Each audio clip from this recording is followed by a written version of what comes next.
Bueno, vamos a ver un poco de las partes constructivas de la máquina que les va a servir para poder reconocer el tipo de máquina. En este caso vamos a hablar de la máquina de inducción y después haremos otras entregas con otro tipo de máquina. Vayamos a la máquina de inducción. Bueno, acá vemos un motor con IP54, ventilación por superficie, ¿sí? Podemos ver la carcasa, podemos ver la caja de borneras, punta de eje, del lado derecho se ve la punta de eje, la bornera, la tapa de bornera. Fíjense el aleteado que tiene la carcasa, eso es para poder disipar mejor el calor generado por los bobinados. Vemos la chapa característica, ahí. Vemos, esto se llama cáncamo, es el elemento de izaje. Las patas, es un motor que tiene patas de apoyo. Y bueno, y atrás lo que se ve es una tapa de ventilador. Como dijimos, este motor es un motor de ventilación superficial. Fíjense la forma constructiva, en general esta tapa de bornera es de aluminio. Ahora vayamos a este motor. Este motor también estamos viendo que es un motor que tiene ventilación superficial. Podemos ver el cáncamo, la punta de eje y las tapas. Ahora atrás se ve la tapa que tapa la tapa del ventilador. Pero fíjense la diferencia constructiva con el otro. Este motor es mucho más robusto, y no solamente robusto por el tamaño. Este es un motor de lo que se denomina para uso en áreas explosivas, es un motor antiexplosivo. Si uno se fija bien, la tapa de bornera que tiene directamente es una brida, tiene un montón de bulones. El escudo adelante o tapa delantera es una tapa que también es una brida llena de bulones.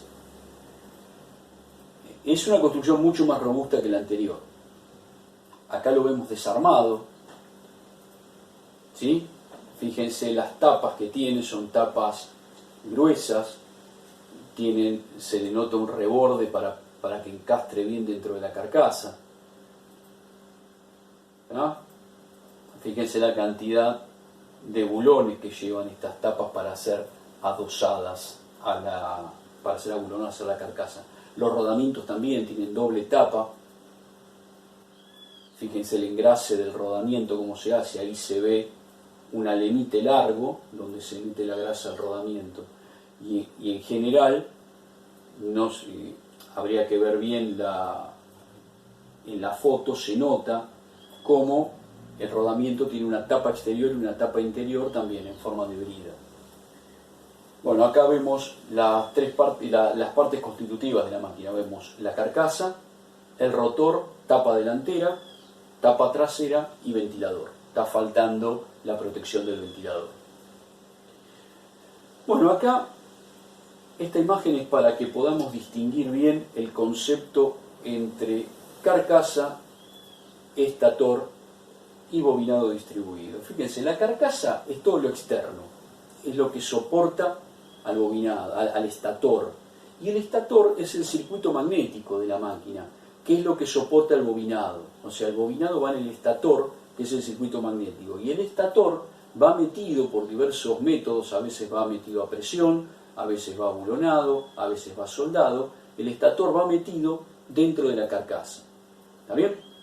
Entonces, si bien la carcasa y el estator son las partes fijas de la máquina, tengan en cuenta que al estator le llamamos al circuito magnético. Y carcasa es lo que soporta al estator.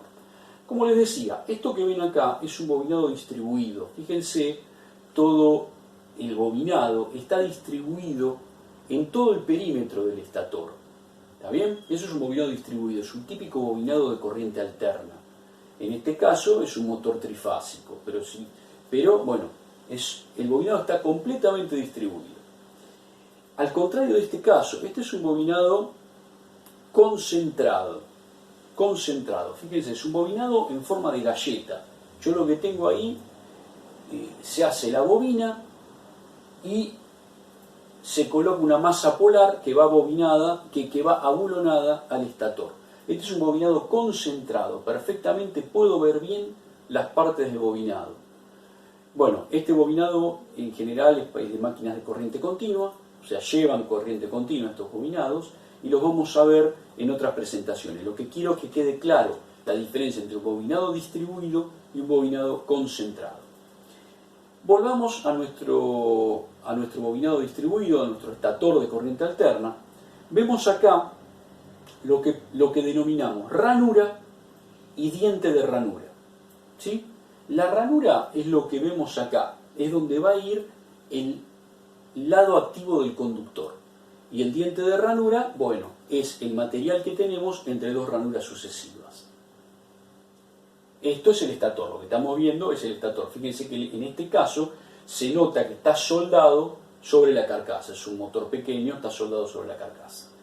Bueno, acá vemos, esta es una máquina muy vieja, el bobinado es un bobinado que parece de libro, como está, pareciera dibujado, fíjense cómo se ven las bobinas en punta de diamante.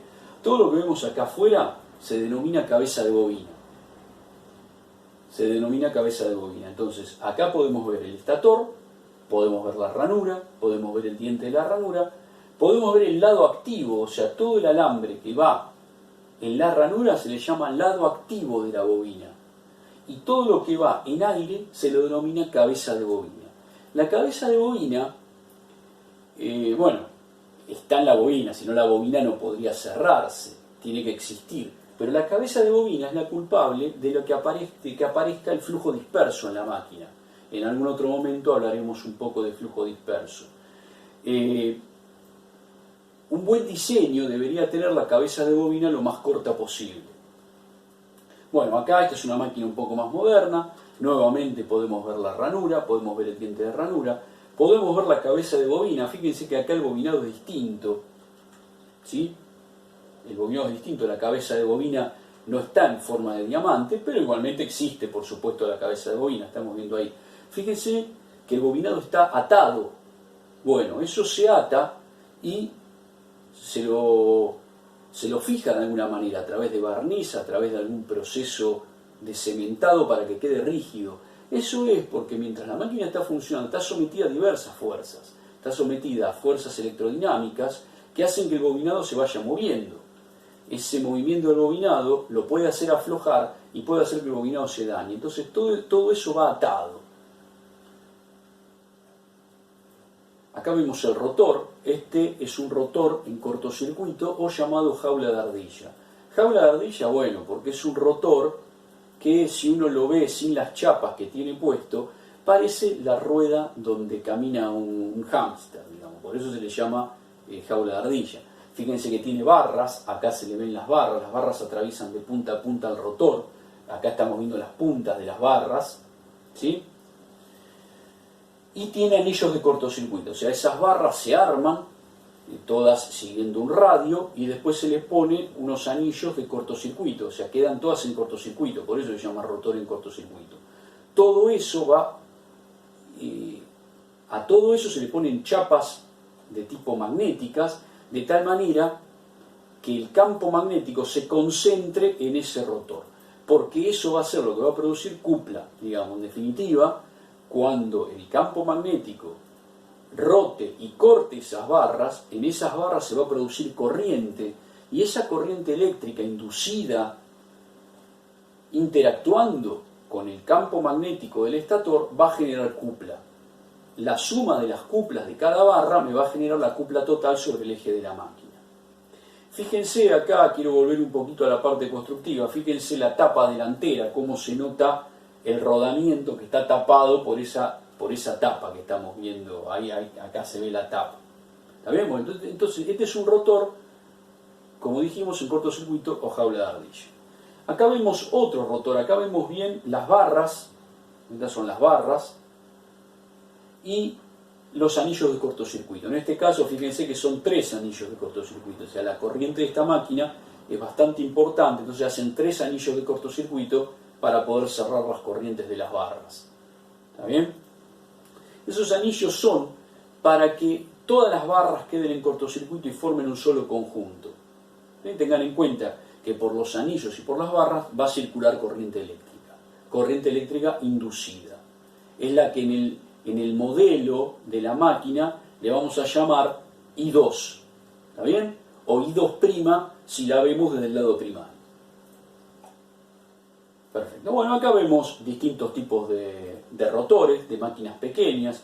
Fíjense que hay algunos que son muy pequeños. Las jaulas estas que estuvimos hablando, en motores pequeños pueden ser fundidas, pueden ser de latón, pueden ser de aluminio, pueden ser de cobre.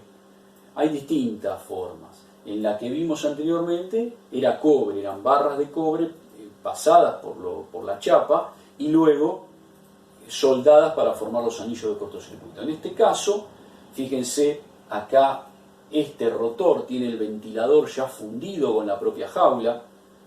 Bueno, hay distintos tipos de fabricar la jaula. En algunos directamente se funde, es una sola colada en el motor chiquito, en el primero que ven del lado izquierdo, ahí directamente está fundida. Bueno, este es un rotor bobinado. Recuerden que la máquina sincrónica tiene un estator trifásico y después puede tener dos tipos de rotores. Tiene rotor en cortocircuito o rotor bobinado. Este es un rotor bobinado. El rotor tiene que tener el mismo número de polos, el bobinado tiene que tener el mismo número de polos que el estator.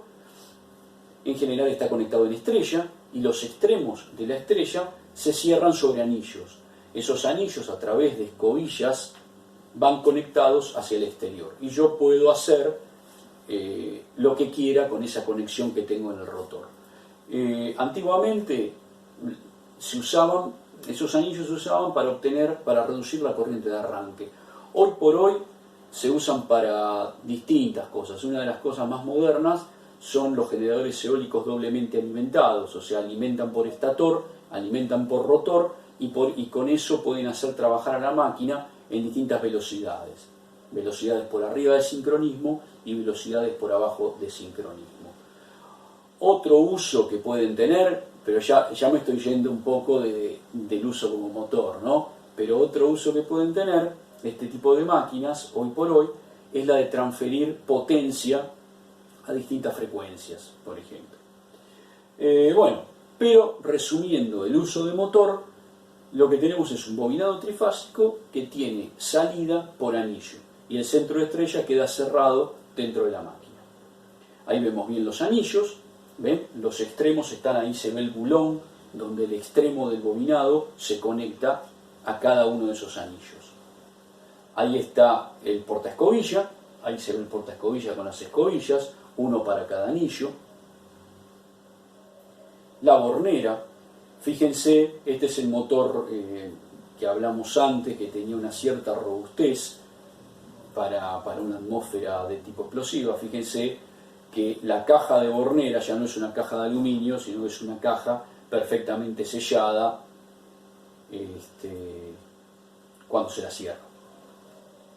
Acá tenemos las chapas, podemos ver chapas de rotor, chapas de estator, un paquete magnético de rotor prácticamente armado, ¿sí? Fíjense, vamos a la chapa de estator, ¿ven? Son ranuras semicerradas. Con cada una de esas chapas se forma el paquete, que se lo puede remachar y soldar, y dentro de eso se hace el bobinado. Bueno, esas son chapas de estator. También podemos ver acá una chapa de rotor. Fíjense que la chapa de rotor tiene ranuras cerradas, es importante entender la diferencia. La otra es ranura semicerrada. En máquinas grandes esa ranura semicerrada se transforma en ranura abierta para poder poner bien las barras de cobre que van a formar el bobinado. En el rotor, si el rotor es jaula, las ranuras son cerradas y por ahí se pasa, por cada uno de esos agujeros que se ven, por ahí se pasa la barra. Fíjense que tiene un agujero con un chavetero para el eje. Bueno, y acá tenemos chapas características, también de motor asincrónico. Hoy nos dedicamos al motor asincrónico. Fíjense en la chapa de arriba, ¿qué podemos ver en la chapa de arriba? Primero, bueno, el tipo de motor, el número de serie propio del fabricante, la marca, nos está diciendo que es un motor de inducción, aunque ahora vamos a aprender a través de los datos a reconocerlo. Después podemos ver que arriba dice potencia en kilowatt, 1,1 kilowatt. Después dice el número de fases, la frecuencia, La velocidad, fíjense que dice 691 RPM. Primero, volvamos a la potencia. Quiero aclarar algo. La potencia que da un motor, o sea, la potencia que viene en la chapa motor es la potencia en el eje. Es potencia útil en el eje. Si yo quiero la potencia eléctrica, ese es otro tema. Tendré que ver si la máquina me dice el rendimiento de tal manera de poder encontrar la potencia eléctrica. Pero la potencia en la chapa, si no se dice lo contrario, es potencia mecánica en el eje. Les decía, la velocidad 691 RPM. ¿Esa es la velocidad del campo? No, no es la velocidad del campo. Hemos estudiado, o vamos a estudiar después, que la velocidad del campo, si nosotros estamos trabajando con 50 Hz, la velocidad del campo puede ser 3000 RPM para 2 polos, 1500 para 4 polos, 1000 para 6 polos y 750 para 8 polos. O sea que esa no es la velocidad del campo. Y está bien, el motor en la chapa no nos va a dar la velocidad del campo, nos va a dar la velocidad en el eje. Entonces, ¿qué velocidad nos da este motor? Dice 691 RPM. Perfecto. ¿De cuántos polos es esta máquina? Y bueno, para encontrar de cuántos polos es, bueno, es un poco intuitivo. Uno podría decir, si uno quiere recordar la tablita esa de las velocidades sincrónicas, uno dice, bueno, a ver, ¿cuál es la velocidad próxima, la velocidad sincrónica próxima superior? Y bueno, 691 y la más cercana es 750. Bueno, 750, 8 polos. Esta máquina es una máquina de 8 polos. Fíjense después, la misma chapa, del lado izquierdo, nos da las tensiones. Dice 220, el símbolo de triángulo, 380, el símbolo de estrella. Bueno, eso siempre es así. Siempre, en general, la máquina, el motor va a venir con dos tensiones. La tensión más chica es para conexión en triángulo y la tensión más grande es para conexión en estrella. Entonces, lo que me está diciendo este motor es, si yo tengo un tablero de 3x380, lo conecto en estrella. Si yo tengo un tablero de 3x220, lo conecto en triángulo. No confundirse, no estamos hablando de los 220 volt monofásicos, no. Estamos hablando de un sistema trifásico de 220 volt. Fíjense que abajo de las tensiones tengo una cosa con las tensiones, perdón. Fíjense que hay una relación de raíz de 3 entre ellas. ¿Sí? 220 volt por raíz de 3 me da 380 volt. Debajo de las tensiones vienen las corrientes. Mi motor va a tomar una corriente en triángulo y una corriente distinta en estrella. Fíjense que cuanto más alta es la tensión, más chica es la corriente. ¿Eso por qué? Bueno, porque la potencia de la máquina es única, es constante. Entonces, si subo tensión, tengo que bajar corriente. ¿Está bien? Eso es así. Fíjense que las corrientes también tienen una relación de raíz de 3. Sáquenlo cuenta ustedes y van a ver que 5,83 que dice acá sobre 3,37, ¿sí?, les va a dar raíz de 3. Del lado derecho de la chapa vamos a ver qué dice la potencia en CB, el IP, ¿sí? IP55 tiene una buena protección, S para servicio S1 es un motor de servicio continuo, como la gran mayoría de los motores. Coseno Phi 0,68, coseno Phi, bueno, bastante bajo, pero para la potencia de la máquina está bien. Y una clase de desviación F, ¿sí? La clase de desviación es una clase F. Bueno, vayamos a la placa de abajo. La placa de abajo pareciera que tiene un poco más de datos, ¿no? Es otro tipo de máquina, ¿no? Es otro fabricante. Fíjense que la máquina esta puede ser usada para 50 Hz, del lado izquierdo van a tener para 50 Hz, del lado derecho para 60 Hz. Más o menos lo que dice es lo mismo. Dice las tensiones, ¿sí? Dice, bueno, el motor es trifásico, IP55, para 50 Hz le podemos sacar 0,55 kW, para 60 Hz le podemos sacar 0,63 kW. Eso es un tema, al cambiar la frecuencia cambian las pérdidas, por eso a 60 Hz puedo sacar un poquitito más. Aparte, como gira más rápido, tengo un poco más de ventilación. Bueno, está relacionado con la sobrelevación de temperatura. Por eso puedo sacar un poquitito más de potencia. Fíjense los cosenos phi prácticamente iguales. A ver qué otro dato raro dice. Dice las tensiones, dice las corrientes. La velocidad acá cambia, ¿sí? Para 50 Hz vamos a hablar 1395 RPM, o revoluciones por minuto, dice ahí, RPM, o 1 sobre minuto, perdón, dice la placa. Entonces, 1395, ¿de cuántos polos es la máquina? 4 polos, ¿sí? La velocidad sincrónica más cercana es 1500 RPM. ¿Qué otra cosa? Factor de servicio 1,1, es decir, puedo pasarlo de potencia en un 10%. Y bueno, clase térmica F. Bueno, y nada más. Bueno, con esto hemos terminado. Con esto describimos un poco la máquina de inducción, para que tengan idea de las partes constructivas.